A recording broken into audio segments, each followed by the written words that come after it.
십자가를 지고 예수님을 따르라라는 제목의 말씀으로 누가복음 23장 26절에서 32절의 말씀을 함께 살펴보도록 하겠습니다.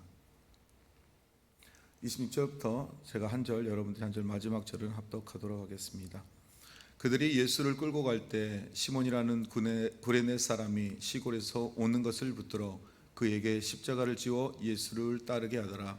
또 백성과 및 그를 위하여 가슴을 치며 슬피 우는 여자의 큰 무리가 따라온지라. 예수께서 돌이켜 그들을 향하여 이르시되 예루살렘의 딸들아 나를 위하여 울지 말고 너희와 너희 자녀를 위하여 울라. 보라, 날이 이르면 사람이 말하기를 잉태하지 못한 이와 해산하지 못한 배와 먹이지 못한 젖이 복이 있다 하리라. 그때 사람들이 산들을 대하여 우리 위에 무너지라 하며 작은 산들을 대하여 우리를 덮으라 하리라. 푸른 나무에도 이같이 하거든 마른 나무에는 어떻게 되리요 하시니라.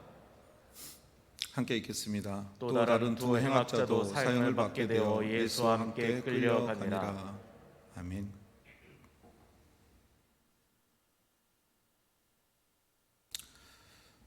오늘 본문의 말씀에 보면 좀 황당한 일이 벌어지고 있습니다.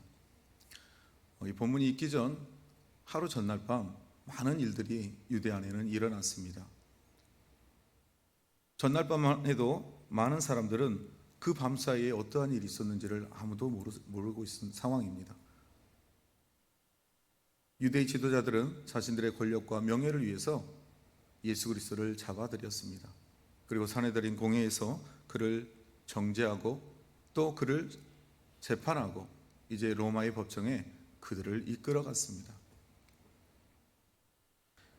그러나 이 사건 가운데 빌립도, 헤롯도 그의 죄를 찾지 못하였습니다. 그리고 다시 빌라도 앞에 선 예수님, 그러나 그 빌라도 앞에서 최종 십자가의 죽음이라는 판결을 받게 됩니다. 여러분, 그것 또한도 무엇 때문이었느냐? 그들 안에 있는 신들의 필요 때문이었습니다. 빌라도는 자신의 세 번째 연임을 위해서 예수 그리스도를 십자가에 팔았습니다. 또 대제사장과 유대의 지도자들은 자신들의 권력과 명예를 위해서 예수 그리스도를 십자가에 팔았습니다.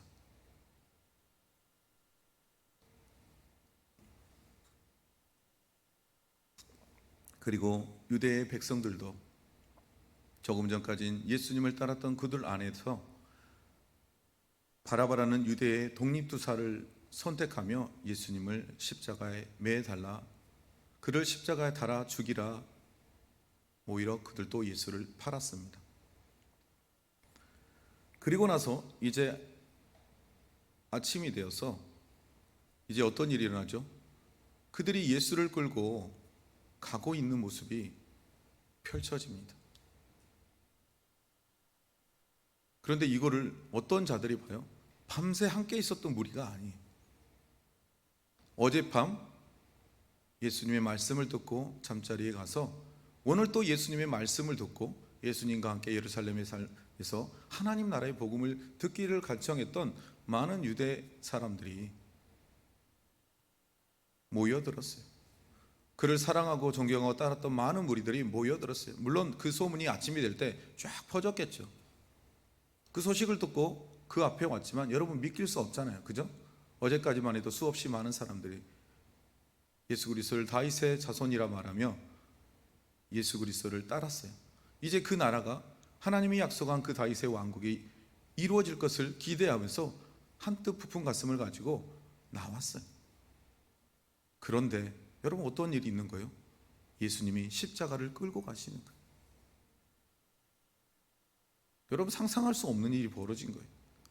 예수님이 십자가를 끌고 한 걸음 한 걸음 가는데, 여러분, 십자가가, 우리가 생각하는 십자가는 길다란 십자가의 모양을 갖추고 있지만 원래는 이 맨 위에 이쪽에 있는 이 십자가는 없고 큰 나무를 등에 지고 가요. 그리고 그곳에 가서 그것을 못 박아서 만들어요. 그런데 그 십자가, 여러분, 정상적인 사람도 메고 가기가 쉽지 않아요. 통나무를 메고 가는데 평지도 아니고 골고다의 언덕길을 한 걸음 한 걸음 지고 가고 계신다는 거예요. 그런데 그 모습이 위태하겠죠. 왜요? 밤새 두들겨 맞고 채찍을 맞고 온갖 순환과 고난을 받은 예수 그리스도께서 그거를 짊어지고 갈 힘이 하나도 없었다는 거예요. 그런 그를 보았던 로마의 병정들은 그 예수 그리스도가 힘들어하며 쓰러지고 넘어지고 다시 일어나는 것을 반복할 때 구레네에서 온 시몬이라는 사람을 붙들어요.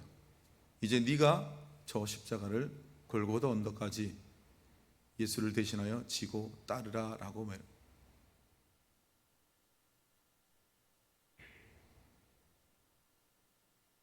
그 말을 듣고 시몬은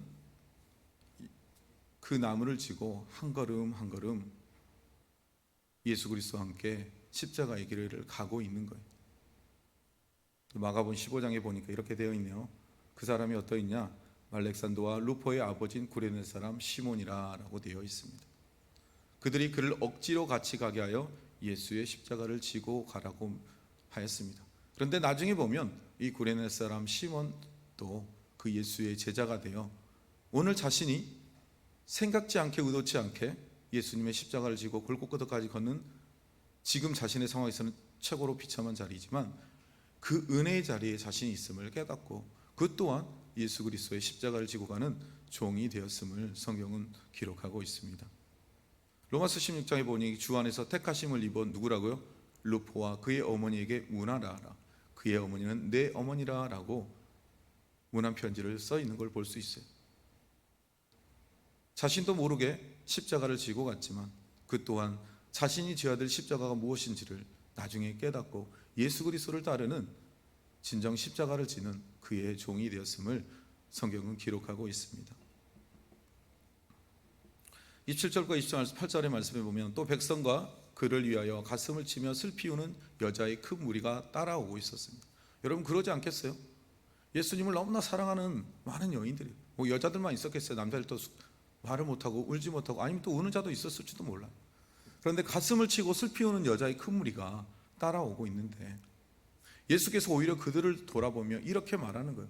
예루살렘의 딸들아 나를 위하여 울지 말고. 자기는 십자가를 지고 가는데 그 모습을 보고 우는 그 여인들을 향하여 예수님이 하는 말씀은 너희와 너희 자녀를 위하여 울라라고 말씀. 이제 조금 후에 있으면 예수 그리스도는 십자가를 지고 자기 십자가를 지지만 이제 이 십자가 사건을 통해서 이 이스라엘의 백성이 지어야 될 정말 큰 십자가가 다가오고 있기 때문이에요. 이들의 제약으로 말미암아 예루살렘 성이 망할 것임을 예수님은 수차례 말씀하셨어요. AD 70년 로마의 티투스 장군에 의해서 그가 멸망당하게 될 때 그것을 예수님은 보고 말씀하는 거예요. 예루살렘의 딸들아 나를 위하여 울지 말고 너희와 너희 자녀를 위하여 울라. 누구를 위하여 울라고요? 너희와 너희 자녀를 위해서 울라고 말씀합니다. 그래서 보라 날이 이르면 사람이 말하기를 잉태하지 못하는 이와 해산하지 못하는 배와 먹이지 못하는 젖이 복이 있도다 하리라. 여러분 요즘 우크라이나 전쟁을 보면서 러시아군이 어디에 미사일을 쏘았죠? 아동병원에 또 산부인과에. 그래서 아이들이 죽어 넘어가요. 산모들이 죽어가요. 젖먹이던 아이가 죽어가요. 여러분 전쟁이 일어나면 가장 피하기 힘든 대상이 누구예요? 아이 벤자. 지금처럼 우리가 야 오토바이 타, 아니 내 차 타, 야 내 건 사륜구동이야, 산도 올라갈 수 있어. 예수님이 전쟁이라면 산을로 피하라고 그랬지. 여러분 지금이면 이렇게 되죠. 그 당시 낙이나 말을 타야 돼요. 산모는 말을 타기도 쉽지 않아요. 그렇다고 누가 그를 대신하여 같이 가기도 쉽지 않아요. 젖먹이던 아이를 데리고 전쟁이 일어나면 어디로 피하겠어요? 예수님 말씀하셨죠. 너희와 너희 자녀들이 성에서 내팽겨 던져져 죽게 될 거라고. 그래서 예수님은 오늘 말씀하는 거예요. 너희가 정말 아파하고 눈물을 흘려야 할 것은 지금 나의 십자가가 아니다. 나의 저 십자가는 그들은 모르죠. 하나님의 뜻을 이루기 위한 십자가, 구원의 십자가임을 예수님은 알고 있었기에 그 십자가를 위한 희생은 눈물이 아니라 기쁨과 감격과 회복의 역사가 되는 것임을 예수님은 알고 있었기 때문이에요. 그러나 그들은 그 십자가의 고난이 어떤 것인 줄 알았어요. 왜요? 저주받은 자만이 달리는 곳이 십자가였어요. 로마에서도 십자가에 달리는 사형은 아무나 당하는 게 아니에요. 밀란을 일으켜 반역자나 아주 나쁜, 정말 극도로 나쁜 죄를 지은 자만이 십자가에 달려 죽게 돼 있었어요. 그런데 자신들이 보았던 이스라엘의 왕, 다윗의 후손인 왕, 유대를 회복할 왕, 그런데 그 왕이 뭘 들고 가요? 뭘 이고 가다 쓰러져요? 이제 쓰러지다 못해 가지 못해 구레네 사람 시몬이라는 자가 메고 가요. 저주받은 대상자, 신명기의 말씀처럼 나무에 달린 자마다 저주를 받은 자니 라는 이 말씀이 누구에게 떠올랐어요? 이 여인들에게. 아니 이게 어찌된 일이야? 여러분 생각할 수도 없어요. 상상도 안 돼요. 말이 인정하기도 어려워요. 그토록 자신들이 사랑하고 자신들을 사랑해 주었던 유대의 왕인 예수 그리스도가 어찌 저렇게 나약한 모습으로 십자가의 길을 가고 계실까? 저 길은 저주의 길인데 도대체 이게 무슨 일인고? 예수님이 3번이나 십자가에 달릴 것을 말씀했지만 그들은 믿을 수가 없었어요. 그런 자들을 향하여 예수님이 잉태하지 못하고 해산하지 못하고 먹이지 못하는 자 있는 자, 오히려 여러분 잉태하는 자는 어떤 자예요? 복 받을 자잖아요. 그죠? 여러분 주변에 아이 가지면 어때요? 축하하고 난리 나잖아요. 경사 났다 하잖아요. 그러지 않아요? 엄마 아빠는요, 아이가 보지도 않아요. 초음파 요만한 거 3mm 뭐 몇 밀리예요 이래요. 근데 그거 보면서 야, 우리 아이가 이렇게 생겼어. 뭘 어떻게 생겼어? 보이지도 않는데 잘. 꼭 올챙이처럼 생겼는데. 조금 크면 또 사진 찍어서 엄마 아빠 막 친구들한테 보내서 엄마 우리는 뭐 찌쁨이 뭐 조이 뭐 이런 식으로 했는데 조이가 막 이렇게 생겼어요. 막 보내요. 좀 크면 막 보고 할머니 할아버지도 야 누구를 닮기 뭐 뱃속에서 얼마나 보여요. 야 누구 닮은 것 같다. 그러지 않아요? 이제 얼굴도 잘 안 생겼어요. 그런데 야 누구 닮은 것 같다 막 이래요. 여러분 이렇듯 아이를 가지는 것은 경사고 축복이 하나님이 주신 기업의 복이었어요. 태산하는 것도 생명을 새롭게 탄생하는 것 또한 정말 큰 은혜고 복이에요. 그런데 이 모든 것이 그날에는 복이 아니라 저주가 되는 날임을 말씀하고 있는 거예요. 그래서 그때의 사람들이 산들을 대하여 우리 위에 무너지리라 하며 작은 산들을 대하여 우리를 덮으라 하리라 라고요. 여러분 이게 무슨 말씀이냐면 그 예루살렘의 고통이 너무나 크기에 오히려 그냥 산이 무너져서 우리를 다 덮는 게 낫겠다라는 거예요. 로마의 티투스 장군에 의하여 점령당하는 이 고통이 차라리 여러분 산사태가 나서 죽으면 어떻게 돼요? 그냥 순간에 끝나요. 우르르 끝나고 없어요. 그런데 그 성에 들어와서 칼로 찔러 죽이고 불태워 죽이고 찢어 죽이고 잡아 던져 죽이고 자신의 앞에서 자기 아내를 죽이고 자기의 부모를 죽이고 자기의 자녀를 가지고 놀고 벽에다 때렸다가 피가 나는데 우는데 그 아이를 던지고 장난해봐요. 여러분 이와 같은 고통이 세상에 어떤 지옥이 어디 있겠어요? 이제 이들이 지어야 될 십자가인 거예요. 누구를 부인해서? 예수 그리스도를 부인해서. 예수 그리스도를 따르면 짓게 되는 기쁨의 십자가, 영광의 십자가가 있는 반면 예수 그리스도를 따르지 않을 때 주어지는 심판의 십자가가 그들 가운데 있음을 오늘 예수님은 선포하고 계시는 거예요. 그래야 진짜 너희가 두려워해야 될 것이 무엇인지에 대해서 그들에게 오히려 그들을 위로하는 모습을 보고 있어요. 여러분 푸른 나무에도 이같이 하거든 마른 나무에는 어떻게 되리요? 라고 되어 있어요. 여러분 이게 무슨 말이에요? 푸른 나무에도 이같이 하거든. 지금 이 나무가 푸를 때 지금 예수 그리스도가 은혜가 있던 가운데도 받기 어려운 이 고난, 그런데 마른 나무가 되면 얼마나 그 고통이 심할지에 대해서 너희는 알라는 거예요. 지금도 너희가 잘 살고 너희가 할 수 있다고 생각하지만 너희와 이 예루살렘이 멸망하는 그때 너희의 그 고통이 어떻게 될지에 대해서 깨달으라고 하는 거예요. 여러분 예수님이 십자가에 달릴 때요 이런 일이 있었대요. 유대 안에 너무 많은 사람들이 십자가에 달려 죽게 되었다라는 거예요. 그 십자가를 매달아 놓을 데가 없을 지경이 되었다는 유대 역사가의 기록에 하면 바로 그런 일들이 있었다라는 거예요. 정말 마른 나무 가지 위에 그와 같은 일이 유대 땅을 덮었던 사건을 말씀하고 있는데요. 사랑하는 성도 여러분, 우리에게 있어서 예수 그리스도는 구원의 길, 십자가의 구원, 은혜의 길을 우리에게 허락해 주셨지만 예수 그리스도를 알지 못하는 자는 그와 같은 어려움, 정말 푸른 나무가 있던 가운데도 이같이 어려움이 있지만 더 어려운 상황, 최악의 상황, 나무가 마른 나무 가지가 다 되어서 아무것도 할 수 없는 그런 상황 가운데도 어떻게 이것들을 행하려 하시는 예수님의 말씀처럼 주님께서 우리에게 주신 이 십자가의 길에 대해 우리는 더 고민해 봐야 합니다. 32절의 말씀에 보면 또 다른 두 행악자도 사형을 받게 되어 예수와 함께 끌려갔다라고 말씀하고 있습니다.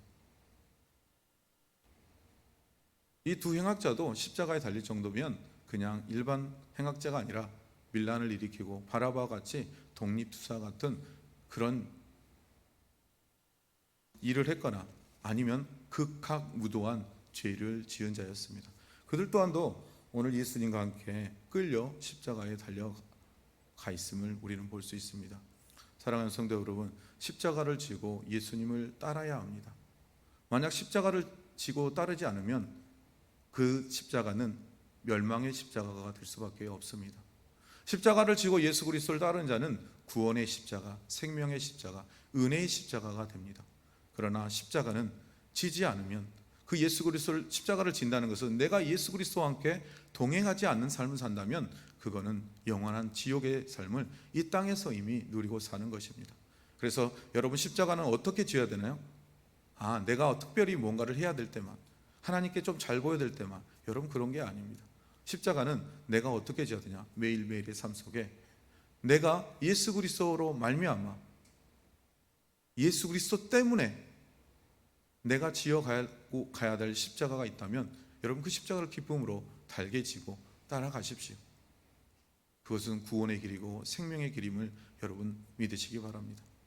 내가 잘할 때, 내가 어떻게 할 때 많은 사람들이 나를 통하여 예수님의 십자가를 보게 되는지 여러분 잘 알고 계십니다.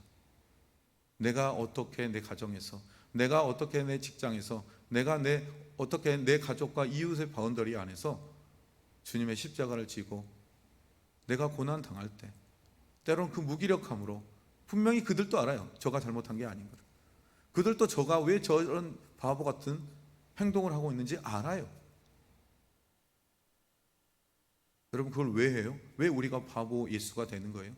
예수님께서 정말 십자가 앞에서, 이 빌라도의 고난 앞에서, 빌라도와 헤롯 앞에서 바보와 같은 존재였어요.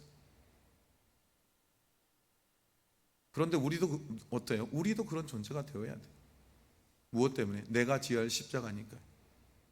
여러분, 바보 예수는 온 인류를 구원하는 구원자 예수였습니다. 그렇다면 그의 제자인 저와 여러분은 바보 제자가 되어야 됩니다. 제 이름을 넣어서 바보 요한은 구원의 통로, 은혜의 통로, 주님께로 인도하는 생명의 통로가 되어야 될 줄 믿으시기 바랍니다. 사랑하는 성도 여러분, 예수 그리스도를 십자가를 기쁨으로 지십시오. 그 길은 구원의 길, 생명의 길입니다. 그리고 여러분은 정말 바보 여러분이 되십시오. 그럼 여러분을 통하여, 여러분이 지는 그 십자가를 통하여 수없이 많은 영혼들이 주님 앞으로 나아오는 놀라운 은혜의 역사를 보게 될 것입니다. 그리고 두 번째, 멸망의 때, 마지막 때 예수님께서 꼭 붙어 있는 삶을 사십시오.